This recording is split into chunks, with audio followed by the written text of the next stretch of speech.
Ayan, ate. Matatapos na tayo sa pagbabalot ng regalo. Ano sa akin, pasilip? Nakakagulat ka naman. Wala kang emotional quotient talaga, kuya, no? Huwag ka makapaghintay. Huwag ka mag-alala. Maganda naman tong gift namin para sa'yo. Totoo. Saka mahal to. 10 kyaw. Ha? Ha? Alam niyo, siya lang naman talaga yung makapagpasaya sa akin. Yung mag-inaw. Alam mo, kahit tumawag na lang sila eh. Marinig ko lang yung boses nila, lalong-lalo na si Teta. Andre, bigay ko na yung gift ko kay Jeffrey para mabawasan yung lungkot niya. Ayun, oh. Ano yan? No, okay ah. Advance. Merry Okay, Christmas, brother. Oh, mabigat ah! Ano to? Ano to? Gusto ko na ah. Gusto ko na, gusto ko na.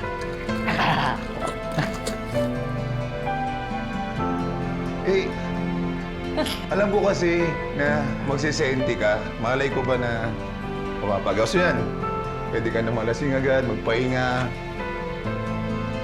Galing ah. Merry Christmas. Ano ko po mapapagi pag sisenti mo? Dapat, brad ah. Sir, dahan-dahan ha. Dahan-dahan sa paghangkbang.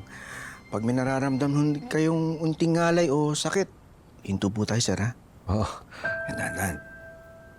Saan ka pala mag-Noche Buena? Ay, sa dom lang ho, sir. Ah. Eh, kung gusto mo, dito ka na. Makisalo ka sa amin. Ay, hindi na ho, nakakaya ho.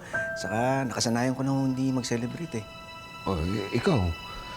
Pero kung magbago isip mo, bumalik ka lang ha. Welcome ka naman dito eh. Salamat ho, sir. Sir, yun, mga anak nyo, no? Ang babait. Kahit na hindi nila totoong kapatid si Jessica, tinuturing nilang tunay na kapatid. Lalong-lalo na si Colleen. Hindi naman nila tinuring na half-sister si Jessica eh. Kasi, tanggap siya ng tita Pelma niya. Tinuring siyang parang tunay na anak. Kaya, tinanggap din siya nila Jeffrey, Andrea at Colleen na parang tunay na kapatid. Nang nalaman nila na hindi nila tumutupad si Jessica, sinaktan nila. Inabuso, nilatrato si Jessica hanggang sa na-depress na yung bata. Hanggang sa namatay niya anak natin. Sir, yung nanay ba ni Jessica, di ba kayo in good terms? Huwag na natin pag-usapan yun. Ayoko nang maalala yung nangyari sa amin nun eh. Kapal ng mukha mo, Manuel. Pagkatapos mong gamitin at gatasan si Hazel, iwas ka ng iwas ngayong pag-usapan siya.